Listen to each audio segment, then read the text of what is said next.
Assalamualaikum warahmatullahi wabarakatuh.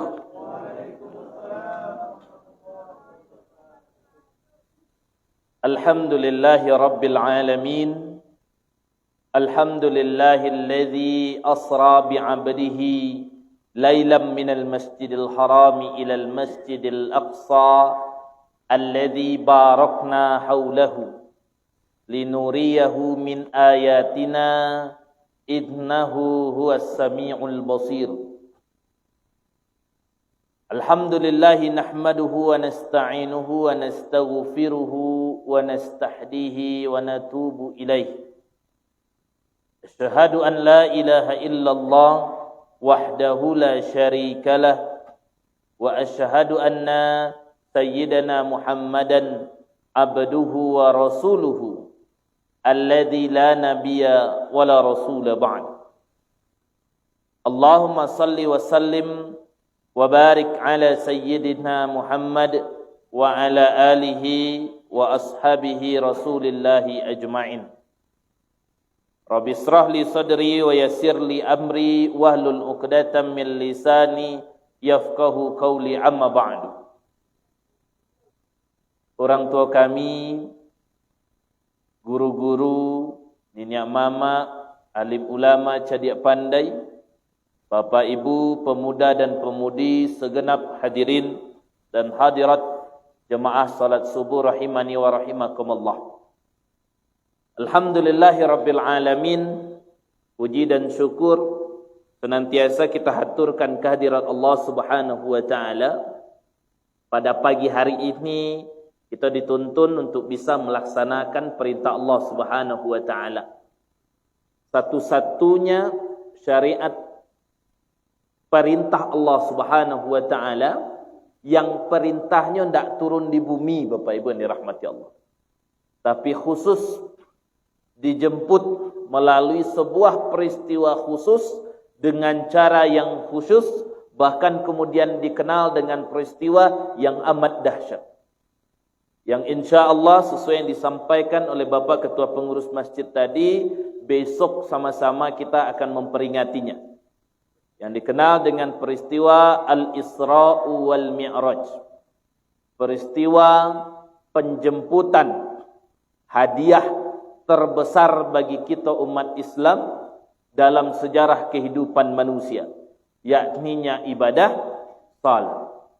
Bersyukur kita kepada Allah, Bapak Ibu, diberikan kekuatan di saat barangkali masih belum adanya sebahagian saudara-saudara kita belum terpanggil oleh Allah Subhanahu wa taala. Dikatakan Bapak Ibu, salat subuh itu salat yang terbebas dari nafasnya orang-orang munafik.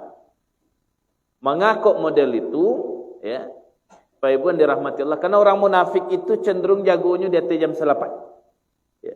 Yang subuh dikatakan salat subuh salat yang berat, ya, salat yang pahalanya besar di sisi Allah. Bahkan yang mampu menjaga isyaknya berjamaah, subuhnya berjamaah, tidak solat malam bagai, tapi pahalanya samanya mendirikan solat sepanjang malam.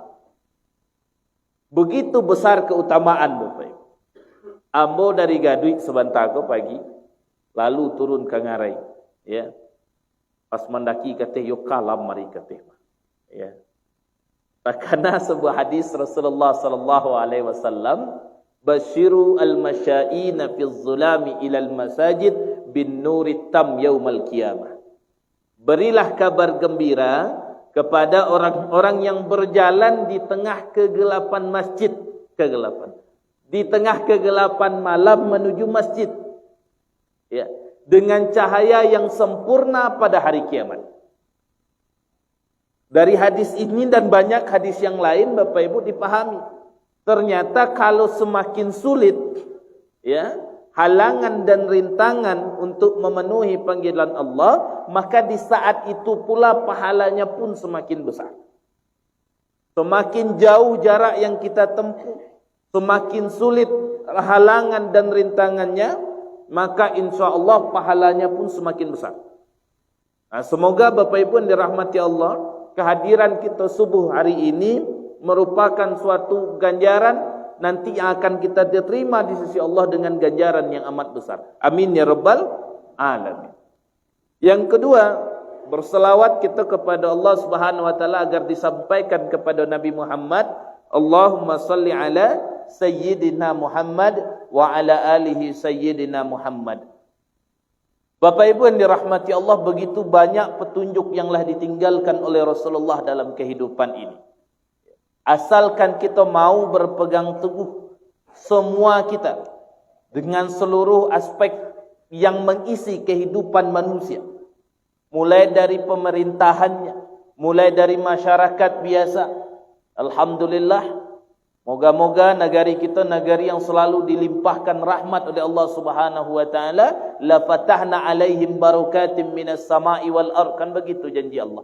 Kalau seandainya lau adna ahlal qura amanu wattaqau, seandainya suatu negari amanu, beriman kepada Allah, bagus imannya, wattaqau, imannya ditingkatkan terus menjadi ketakwaan, la fatahna, sungguh benar-benar akan kami bukakan barakatim minas sama'i wal ard, ya, pintu-pintu keberkahan bukan hanya dari langit, juga dari bumi. Dari langit lancar-lancar rezeki, di bumi usaha kita pun lancar-lancar. Apa sebabnya? Salah satunya Bapak Ibu, senantiasa meningkatkan iman dan takwa. Salah satunya dengan apa? Memperhatikan ibadahnya. Dan siapa yang berperan di sini? Semua kita. Dan alhamdulillah, tadi yang telah disampaikan, ambo mendengar sendiri, Masya Allah, perhatian, ya, pemerintahan terendah setidaknya kita di negara itu adalah jorong, ada nagari, nyak jorong, nyak wali nagari, pengurus masjid bersama-sama menghidupkan kembali semangat kehidupan beragama. Jujur Bapak Ibu yang dirahmati Allah, 1-2 bulan yang lalu ada rakorda MUI provinsi ditempatkan di kota Payakumbuh, khusus membahas tentang aliran dan pemahaman sesat. Karena beberapa bulan sebelumnya 2 daerah di Sumatera Barat muncul, ya, di 2 titik muncul aliran pemahaman baru. Kita sebut saja kabupatennya, 150 kota, 1 tanah datar. Pemahaman yang muncul Bapak Ibu yang dirahmati Allah menyerang orang-orang yang kebetulan rajin ke masjid pula. Ya. Salah satu yang mereka yakini Pak Ibu, kalau ingin bergabung dengan pemahaman dan aliran itu, orang laki bini carain, ulangi syahadat belia. Ya. Ada cik lain, kalau sedang sembayang, buang angin kita. Batal tak sembayang kita Pak Ibu? Ampe madhab. Bahkan ada ampik madhab berikutnya yang tidak muktamad. 8 madhab mengatakan buang angin ko batal solat, berhenti dan duduk. Tapi aliran ko mengatakan tak batal, lanjut. Solat yang kita kerajokan mungkin batal, tapi secara hakikat tak batal. Ya, berbahaya Bapak Ibu yang dirahmati Allah. Ya, dan itu kebetulan tadi telah disampaikan. Kami per Desember kemarin Bapak Ibu diamanahkan jadi ketua MUI Kecamatan Tilatang Kamang. Ya, umur sebenarnya masih ketik Bapak Ibu yang dirahmati Allah. Ban ba'alah, amanahlah ditunggukkan dek beliau-beliau yang di sinan, ya. Maka mulai menjadi perhatian pula. Bahkan beberapa minggu yang lalu kami dihubungi, ya, oleh orang yang, ya, Intel Kodim Bukit Tinggi terkait dengan pemahaman ini. Hati-hati Pak Ustaz, kalau ada rasul-rasulnya yang agak mulai-mulai kita curigai, encak dibunuh sebelum tumbuh gadangnya, ya. Encak dihabiskannya sebelum berkembang di tengah masyarakat kita. Kalaulah gadangnya payah wak, ya. Nah, jadi Pak Ibu yang dirahmati Allah, membentengi itu dari mana? Mulai dari masjid-masjid kita. Peran siapa yang di situ? Tentu pengurus masjid, niniak mamak di sini. Lebih daripada itu naik ke tingkat jorong dan nagari dan seterusnya. InsyaAllah nanti ada rapat nanti di Kecamatan Tilatang Kamang, hamba bawa pulau nanti. Ya, program subuh, Ya, tadi ambo husnuzon ini itu disponsori oleh Nagari. Rupanya alun itu ya. Ya, kebetulan di Tilatan Kamang itu ada 3 nagari Bapak Ibu dirahmati Allah. Ya, Nagari Gadui, Kapau je Kota Tangah. 35 musajidnya. Ya, Kapau tu 3 musajidnya, Gadui tu 3 balik, 20-an itu ada di Kota Tangah. Ya, jorongnya saja di Kota Tangah tu lebih 27. Ya. Kalau ambo kata ingat tadi ceritanya wali kita perjorong sekali sepahkan, ya lama juga habis 28 jorong. Itu cik nagari baru, ya. Ada nagari dan lain. Tapi mudah-mudahan kalau semangatnya lai tarui Bapak Ibu yang dirahmati Allah, dan mudah-mudahnya semangat insya Allah. Tapi kalau sadualah kita tidak peduli Bapak Ibu yang dirahmati Allah, langsung kita diberi ujian. Ya. Tapi kalau sadu awak tidak peduli Bapak Ibu, ya, siap-siap sajalah. Ya. Zaman kini orang menjajah hendak je senjata, tapi menjajah dengan keyakinan. Bapak Ibu yang dirahmati Allah, kita lanjutkan saja mudah-mudahan hidupnya balik. Pada pagi hari ini kita sudah berada di penghujung bulan Rajab. Tak lama lagi kita memasuki bulan Sya'ban. Disampaikan tadi insya-Allah hari Jumaat itulah masuk tanggal 1 Sya'ban. Berarti sebulan kemudian kita akan sama-sama memasuki bulan suci Ramadan. Sebuah momentum hebat terjadi di bulan Rajab ini, ya, yang merupakan peristiwa amat dahsyat seperti yang kita sampaikan di awal tadi. Satu ayat Al-Quran surat Al-Isra ayat pertama menjelaskan tentang kehebatan peristiwa itu. Dari kalimat mana yang menyatakan peristiwa itu hebat Pak Ustaz? Kalimat bi'abdihi. Subhanalladzi asra bi'abdihi. Kalimat bi'abdihi-nya menjadi kunci peristiwa itu, bukan peristiwa sembarangan. Kenapa begitu Pak Ustaz? Pak Ibu yang dirahmati Allah. Abdun itu terdiri dari ruhun wa jasadun. Kita kok disebut abdun Bapak Ibu. Ya. Jadi kita sedang jago itu jadi abdun. Ya, ruh ada, jasad lain. Terpisah ruh dengan jasad kita, alhamdulillah, tak bisa lagi disebut dengan abdun. Perjalanan Rasulullah dari Masjidil Haram ke Masjidil Aqsa di Palestina, ya, jaraknya tak kurang dari 1233 km. Pak Ibu bisa cari HP kini kan canggih, ya. Kita lihat di Google Map letakkan titik startnya tu Masjidil Haram, titik tujuannya tu Masjidil Aqsa di Palestina. 1233 kilo. Kalau awak di Siko, Pak Ibu, itulah Bukit Tinggi Kota Medan, balik Bukit Tinggi balik. Ya. Kemudian belum lagi jarak dari Masjidil Aqsa Palestina sampai ke langit ke-7. Konon perjalanan dari langit ke-7 sampai ke Sidratil Muntaha lebih jauh daripada langit ke-7 kembali ke Masjidil Aqsa di Palestina. Tapi semua itu terjadi Bapak Ibu bukan dalam keadaan bermimpi. Kok takaluk Bapak Ibu sebentar kok. Ya takaluk wak gali momini. Tek jagolah tak jago gitu. Yo rasul-rasul berasian bu sebentar. Tahu Pak Ibu berasian? Ya. Kalau nyorang kampung bo berasian. Ya, bermimpi. Ya. Kama mimpi sebentar kok. Rasul-rasul tawaf mau di Ka'bah. Tuba sudah tumbuh pulang ke tampi anak di Jakarta. Ya. Kini di mana? Kini ko balik ke Sianok balik. Ya. Hebat tak cerita kita Pak Ibu dirahmati Allah? Tak, biasa saja. Kenapa? Karena terjadi dalam mimpi. Jangankan ke Makkah. Kama apa ibu sabu itu sembaranglah. Karena dalam mimpi. Rasulullah terjadi peristiwa yang begitu dahsyat bukan dalam mimpi. Beliau dalam keadaan sadar, dibangunkan oleh malaikat Jibril, diajak jalan naik kendaraan, bahkan di perjalanan beliau hafal, nampak tanda-tanda beliau betul-betul melakukan perjalanan. Kembalinya beliau nanti dari peristiwa Isra Mi'raj itu, Pak Ibu kan orang kafir Makkah tak percaya. Ya banang ke Muhammad. Nan yo sajalah cerita ko. Ya. Masjidil Haram ke Masjidil Aqsa Palestina ketika itu Bapak Ibu tak kurang sebulan perjalanan. Tak kurang sebulan perjalanan. Tapi Rasulullah menjalaninya hanya dalam waktu sepertiga malam. Bahkan dalam suatu riwayat diceritakan kasua yang Rasulullah tempati sabalun pai, balik beliau kembali dari peristiwa Isra dan Mi'raj masih hangat. Awak kadang-kala Pak Ibu sesak buang air jaga awak malam.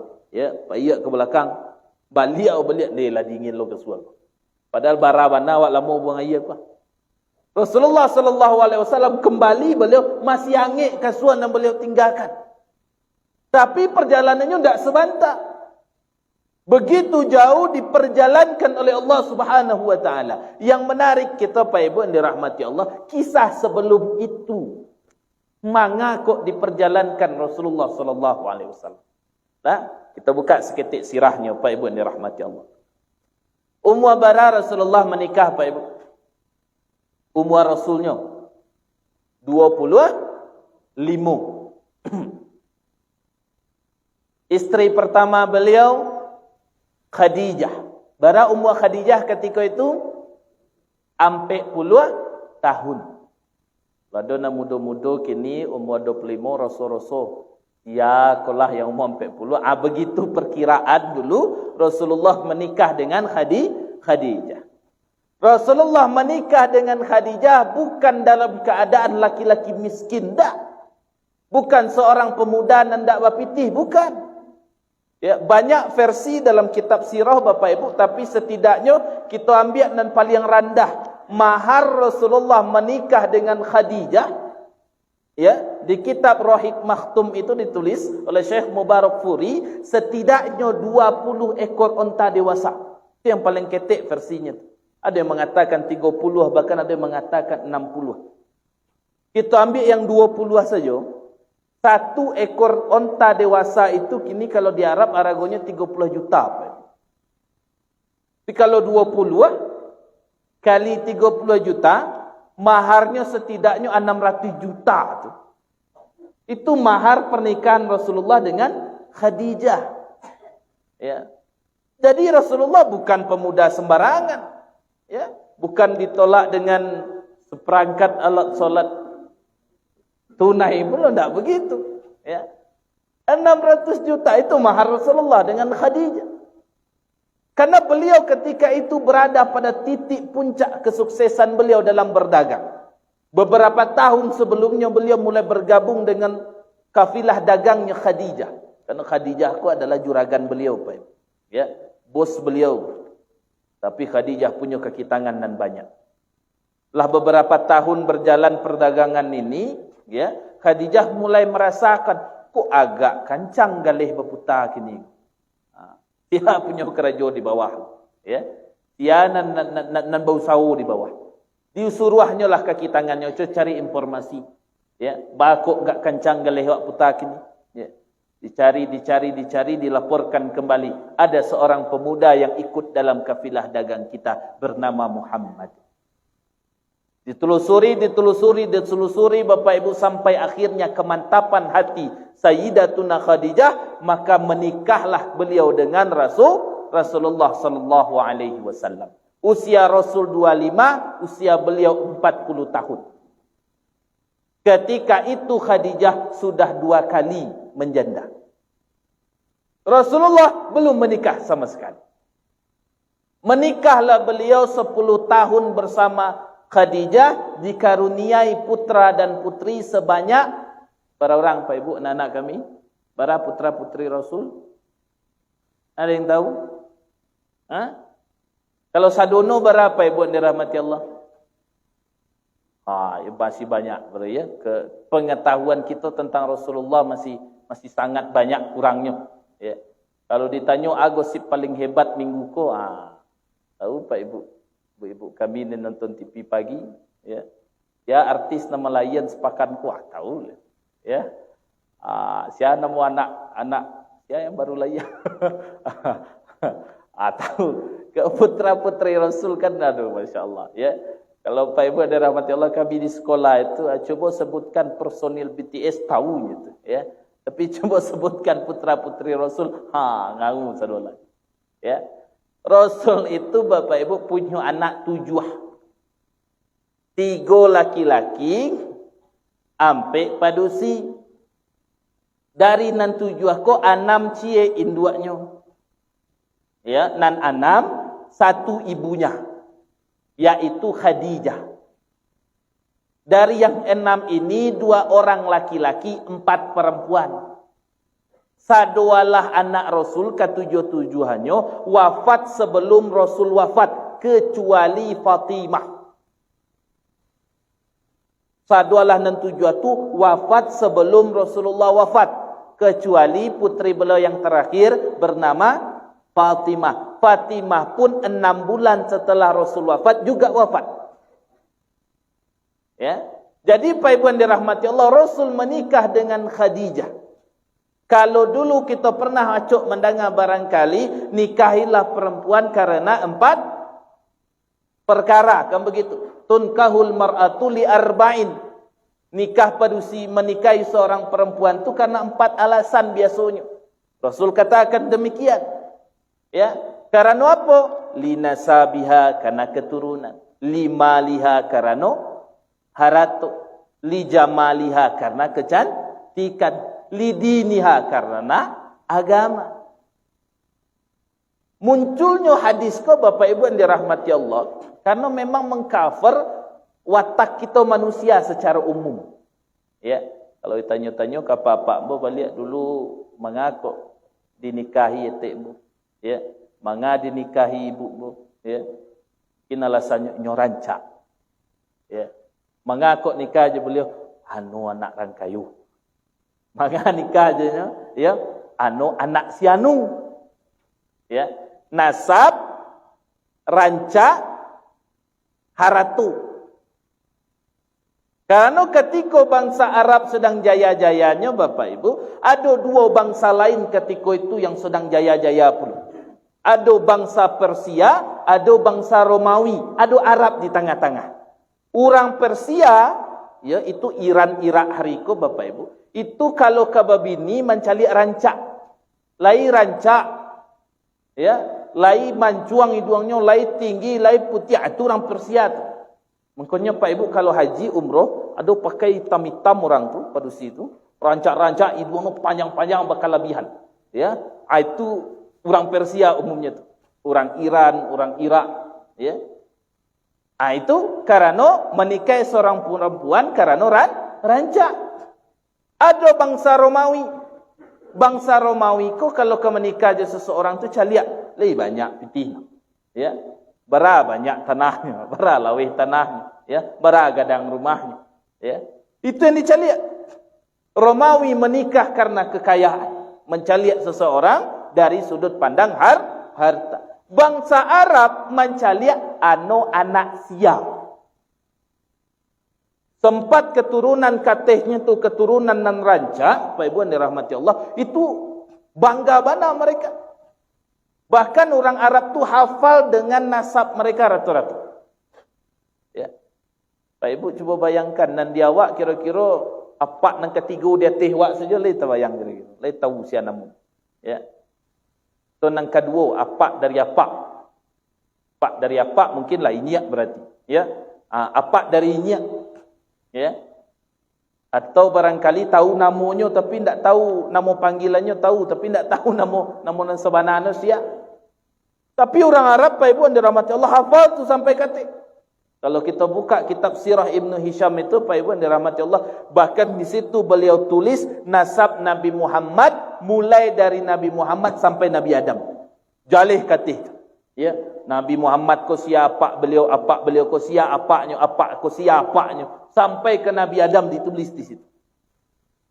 Nah, karena kebiasaan bangsa Arab ketika itu mencaliak padusi dari sudut pandang nan 3, Rasulullah muncullah hadis. Kalau dalam kita belajar di sekolah disebut asbabul wurud hadis. Ya.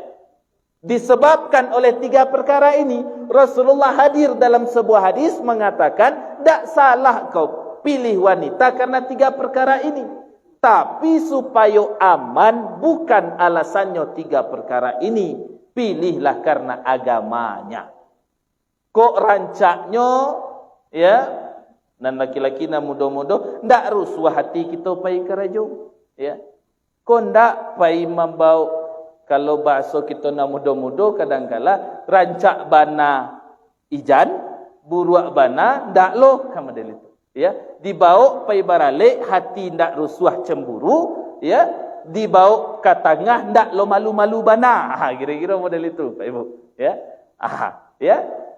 Begitu. Tapi ketika baik agamanya, ya, kecantikannya bisa dia jaga.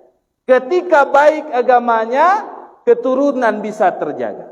Ketika baik agamanya, harta pun bisa terjaga. Rasulullah sallallahu alaihi wasallam mendapatkan Khadijah cukui langkuk di Khadijah ko sadualah. Beliau berasal dari keturunan yang baik-baik. Bahkan kalau dirunut ke atasnya bertemu juga dengan nasab Rasul, ya. Beliau seorang saudagar kaya. Sepertiga kekayaan penduduk Makkah dikuasai oleh Khadijah. Sapatigo. Ya.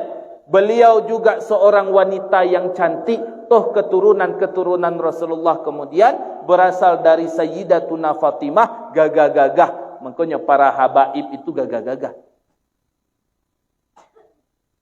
Di satu sisi, ya, dari sudut agama beliau juga termasuk nantinya adalah seorang yang taat. Nah, menemanilah kehidupan Rasulullah ini dengan Khadijah.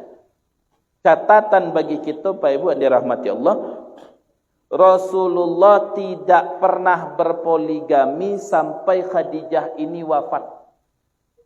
Kalaupun kita pernah temukan dalam buku-buku, Rasulullah punya istri 9, Rasulullah punya istri 14, Rasulullah tidak pernah memadu Khadijah.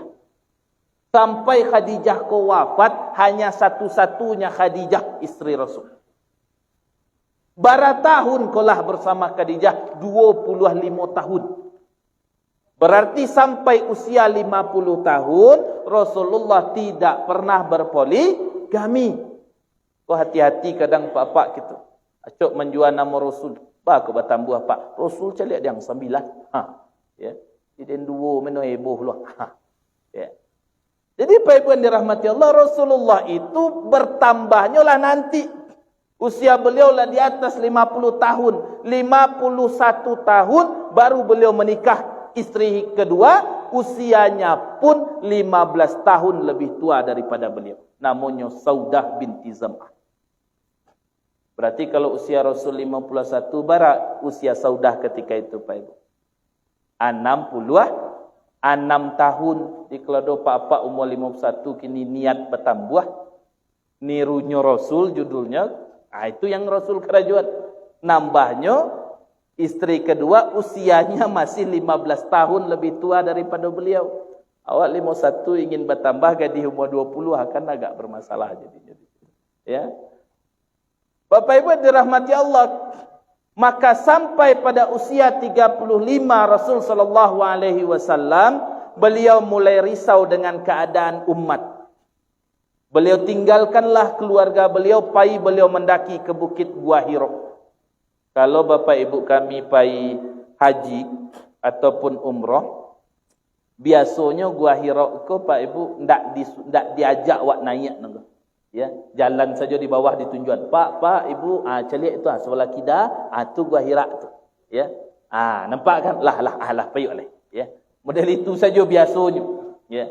Jadi kalau suatu saat ada kesempatan haji umrah, Pak Ibu yang dirahmati Allah, beranikan diri naik taksi pai malam-malam, mengambil sampaikan malam-malam, siangnya hangi berdangkang naik kata itu.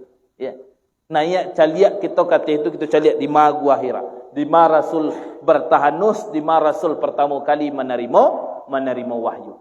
5 tahun lebih kurang setelah peristiwa itu, Rasulullah menerima wahyu pertama, datang malaikat Jibril. Sabalunnya ndak pernah bersobok ju Jibril. Nan sekali tu tiba Jibril bawa surah Al-Alaq 1 sampai 5. Kata kuian Rasul sangai Bapak. Larilah beliau ketakutan sampai ke rumah. Di rumah dibuka pintu sama Khadijah. Usia Rasul 40, usia Khadijah 55. Iko salah satu rahasia mengapa Rasul menikah dengan perempuan 15 tahun lebih tua daripada beliau. Seandainya Bapak Ibu yang dirahmati Allah, isteri Rasul itu orang yang lebih muda daripada beliau, sampai beliau pulang dari Gua Hira mendapati bercerita berasa beliau menerima wahyu 1 sampai 5 Al-Alaq bersobok Jibril, mungkin yang akan terjadi Bapak Ibu. Pulangnya ke rumah orang gaibnya mungkin. Ya, apa kok pulang kau pula? Oh mak, laki den lagi low. Mungkin itu yang akan disampaikan. Tapi karena sosok di rumah itu adalah sosok yang dewasa, ya, paham betul apa yang dialami oleh suaminya. Ketika suaminya pulang, melihat wajah Khadijah saja, setengah ketakutan beliau hilang. Bapak, melihat wajah istri, setengah ketakutan hilang. Awak kalau mencari wajah istri bertambah ketakutan, itu berarti jauh istri dari Khadijah, berarti itu jauh sangat berarti. Ya, Rasulullah mencari istri beliau, setengah ketakutan hilang. Ya, kuacok bu sampaikan kepada ibu-ibu majlis taklim kadang. Ya, bu jangan sanang banati kalau apa-apa bu acok majak pi makan keluar.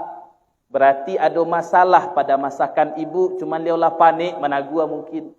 Ya. Baah ibu-ibu kini membuat kopi itu jangan sekedar melepih buat kopi pagi. Ya. Kalau lebih lasuah ya dia minum kopi di lapau, berarti ada masalah kepada kopi awak. Dan masalahnya kira-kira ambo tak tahu. Ibu-ibu di rumah nak tahu. Ya. Jadi kalau beliau terlalu acuk majak pergi makan keluarga, berarti ada masalah pada masakan kita. Menjaga suami itu paling gampang Bapak Ibu. Kata Ustaz Khalid Bersalamah dalam satu pengajian beliau, 3 saja perhatikan suami itu, selesai perkara.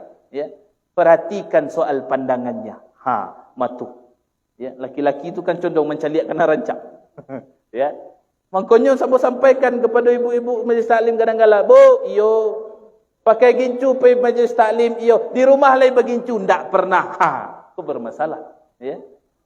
Pangad ibu pakai gincu na majlis taklim, tu sia ke ibu-ibu panggaan, ya. Ambo lain bini mo di rumah pangad ibu, ya. Apalagi na majlis taklim rata-rata remaja usia senja, ya. Yang pengajian yang misi pengajian ustaz-ustaz muda pula. Ya. Jadi Pak Ibu yang dirahmati Allah, ibu-ibu yang dirahmati Allah, jangan nanti lah biar rancak tampilan kita keluar rumah daripada di rumah. Pai majlis taklim pakai jilbab paling rancak, babadak rancak-rancak di rumah, ya. Oh, ketiak nampak abuak tagak baun bawang. Ya wajar, bapak kita lebih suka duduk di lapau. Sebab nak melayani buat kopi di lapau. Alai bersegeh sekecil. Ya, pandangan. Yang kedua, bapak kita putus soal perutnya. Ya, kalau makanan yang disajikan di rumah lah bervariasi, ya lah enak, judulnya enak, Pak Ibu, ya, bukan soal mahal. Kalau soal mahal mungkin banyak panjang kajinya. Tapi soal lama, ya. Kalau itulah tersaji tentu tidak berfikir keluar lagi. Yang ketiga soal perkara di bawah pusaran. Selesai Pak Ibu yang dirahmati Allah. Ya. Kalau ada pertanyaan caranya supaya laki betah di rumah, pecik nanti go. Jadi kembali kepada posisi Rasulullah SAW tadi Pak Ibu. Melihat wajah Khadijah, setengah ketakutan beliau hilang. Diselimuti, zammiluni. Ya. Maka apa yang terjadi ketika itu Khadijah langsung menjadi orang pertama yang beriman. 10 tahun setelah itu, iko Khadijah, Bu Ibu, sepertiga kekayaan penduduk Makkah milik beliau. 10 tahun setelah itu, 200 tadi habis untuk berdakwah. Habis-habisnya. Bu, dipinjamlah cincin kita gak samih di apa-apa untuk buka usaha. Laya muah kolah. Gak samihnya, ya, pembali induk kambing. Laya namuah ibu. Lain tak ke berteri-teri sepakan sudah tu. Kebanyakan di kita ibu-ibu model itu. Yola sepakan sudah tu takatujak sakacik di rumah. Balian piti dan petang. Ya, balian nameh dan saranu. Allah. Khadijah 10 tahun habis haratonya ibu-ibu yang dirahmati Allah. Membiayai dakwah Rasulullah sallallahu alaihi wasallam. Periode itu periode Makkah. Memerdekakan budak menjadi prioritas, masih menjadi prioritas utama. Bayangkan ibu-ibu dalam kajian fikih Ramadan, suami istri yang berhubungan badan pada siang hari Ramadan, kafarat yang pertama memerdekakan budak. Ya, kenapa? Karena masih banyak budak ketika itu yang perlu dimerdekakan. Habis harta Khadijah 10 tahun. Pada detik-detik terakhir kehidupan beliau, usia Rasul 50, usia Khadijah 65 tahun. Babisiak Khadijah kepada putri beliau Fatimah. Fatimah, yo bu, yo bisiak ke ayah tu lah. Anak disampaian bu, kok mati dia niswat. Ya, kafani tubuhku dengan serban yang biasa beliau pakai ketika menerima wahyu. Pasan Khadijah kepada putri beliau Fatimah. Diam-diam Fatimah pergi menemui Rasulullah. Yo, ya. Ibu bapasan. Pasan ibu nak? Seandainya beliau wafat nanti, kafani beliau dengan kain serban yang biasa engkau pakai ketika menerima wahyu. Menangis Rasul ketika itu, Pak. Ya. Menangis Rasul, kembali beliau temui Khadijah. Ya Khadijah, begitu besar perjuanganmu dalam dakwah ini. Begitu besar pengorbananmu dalam dakwah ini. Jangankan serban, lebih daripada serban ini akan aku mohonkan kepada Allah untuk dirimu. Maka ketika nanti Pak Ibu beliau menikah dengan Sayyidah Aisyah, ya, beliau masih acuk-acuk menyabut nama Khadijah, kan Aisyah cemburu. Apa kata Aisyah Pak Ibu dalam bahasa awaknya saja kira-kira, Allah tu disabui pada situ nalah wafat tu pula. Kan kuado gonan lebih rancak, lebih mudah, ya. Tak usah dibaca-baca lain nang gaib tu. Iko Sayyidah Aisyah cemburu, ya. Apa sikap Rasul ketika itu Pak Ibu? Marah je Sayyidah Aisyah. Takkan tergantikan Khadijah tu. Baapun adanya perempuan yang ada di sisiku hari ini. Ya. Jadi ketika Khadijah cuma meminta serban Rasul sallallahu alaihi wasallam, kata Rasul, lebih daripada ini akan aku berikan kepadamu. Ternyata betul tak lama setelah itu Khadijah wafat. Khadijah wafat, catatan paling kuat 3 hari setelahnya meninggal pula paman Rasul, Abu Talib. Ya. 2 orang ini sosok yang selama ini disegani. Orang kafir Quraisy takut dakik-dakik masih ke Rasul. Langsung berkontak fisik dengan Rasul itu agak takut. Ya. Apa sebab? Karena masih sagan dengan Khadijah. Karena masih sagan dengan Abu Talib. Ketika kedua-duanya wafat, kafir Quraisy labiah lantiangan berencana akan membunuh Rasul sallallahu alaihi wasallam.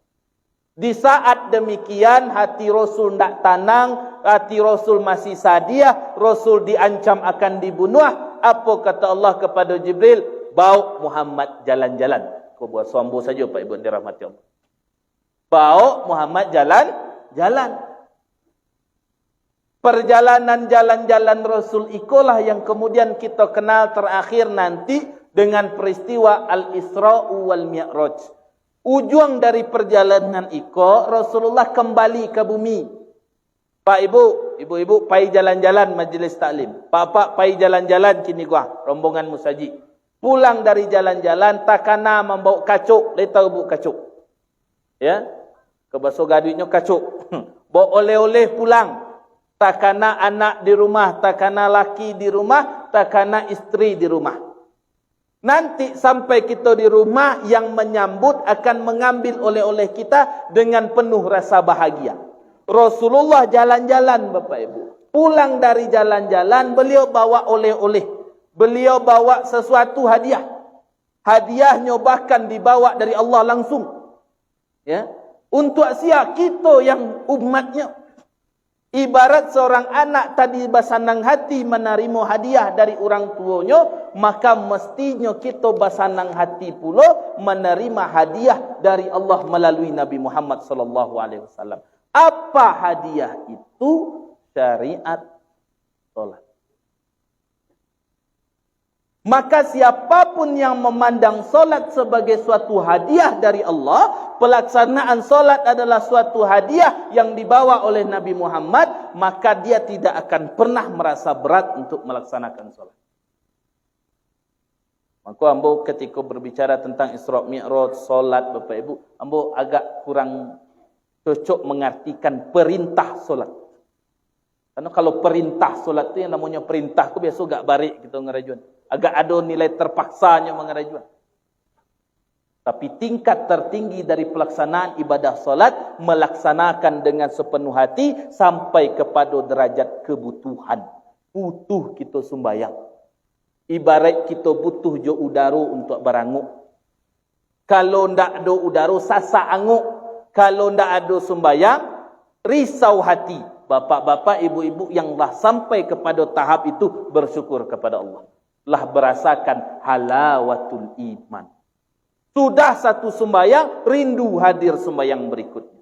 Sudah sembahyang zuhur, rindu nak capek tiba waktu asar. Bukan nak capek waktu asar, boleh capek lo selesai sembahyang kosadonya, tak begitu, ya. Tapi rindu waktu solat itu datang kembali, ya. Rindu untuk kembali sama-sama meletakkan samo datakan yang jampu kaki. Ya, apapun jabatan kita, Pak Ibu dan rahmati Allah, dalam sembahyang diajarkan kepada kita bersama. Tak ada arti jabatan. Apapun jabatan kita di kantor, Pak Ibu, masuk pintu musaji, sama-sama duduk awak di bawah, sama-sama kesujud ke lantai kita sama-sama. Ya. Ketika sembahyang itu kan nampak, Bapak Ibu.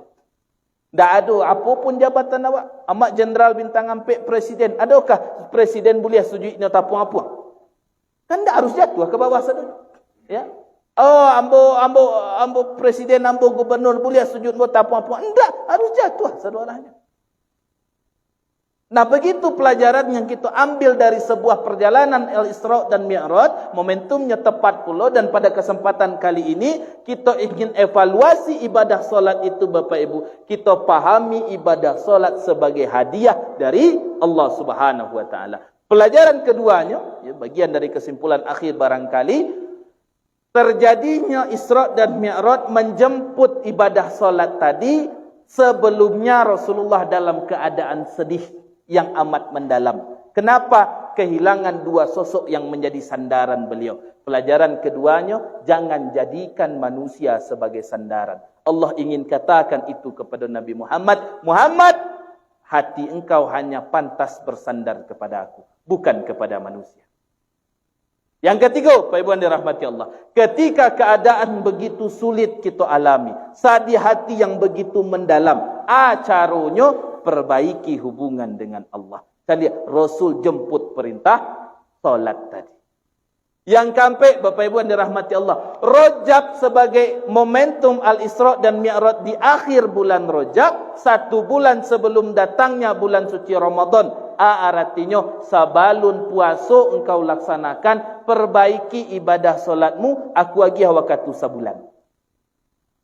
Sehingga tak muncul Bapak Ibu yang dirahmati Allah pertanyaan. Kadang-kadang itu acuk pertanyaan kalau lah bulan puasa. Ustaz, ba'ah hukum orang nan berpuasa tapi tidak sembahyang. Ya enggak, Bu? Ya. Nyom puasa, tidak makan, tidak minum, ya, tidak melakukan hal yang membatalkan puasa. Tapi sembahyang tidak pula. Lai sembahyang lai bilo tarawih saja. Ya. Akan tak muncul pertanyaan demikian harusnya. Sahkah? Ya, kalau kita mengaji fikih ya sah. Selama tidak melakukan hal yang membatalkan puasa. Cuman yang lebih daripada itu, jangan bicara ibadah kok sah tidak sah saja Pak Ibu. Tapi ada yang lebih tinggi, diterima tidak diterima. Boleh jadi suatu ibadah sah, tapi tidak diterima oleh Allah Subhanahu wa ta'ala. Boleh jadi tidak usah puasa yang jauh-jauhan, tidak usah. Sembahyang subuh tadi, insya Allah sah. Kalau lagi batua wudhu kita, batua sembahyang kita. Cuman diterimakah?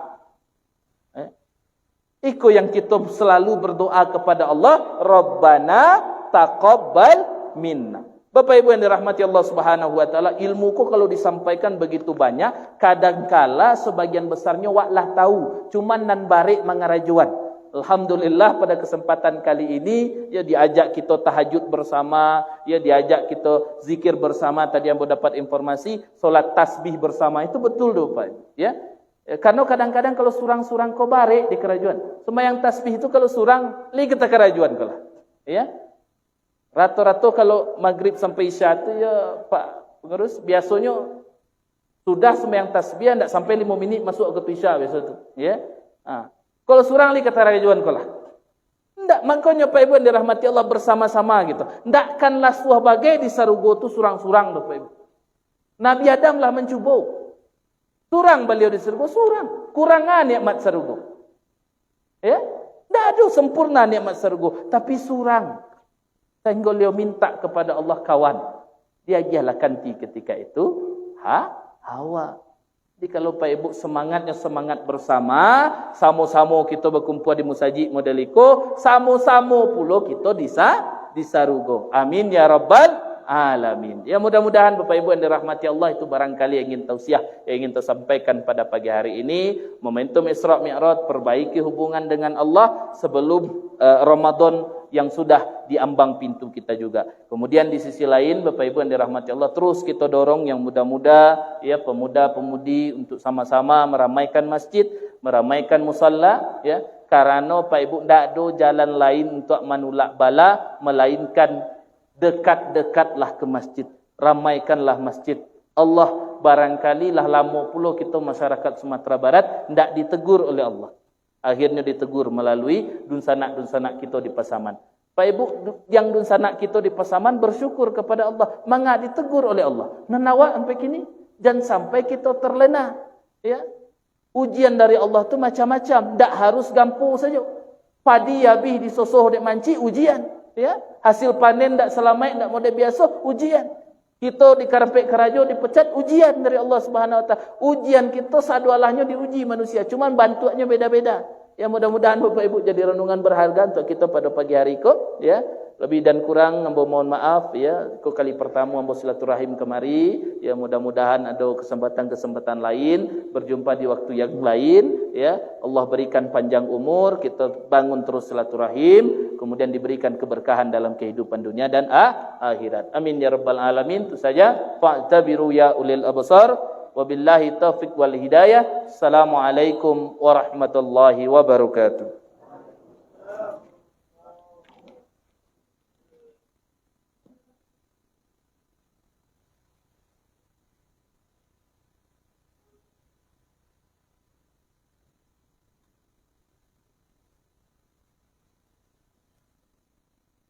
Amin. Terima kasih kita ucapkan kepada Ustaz kita.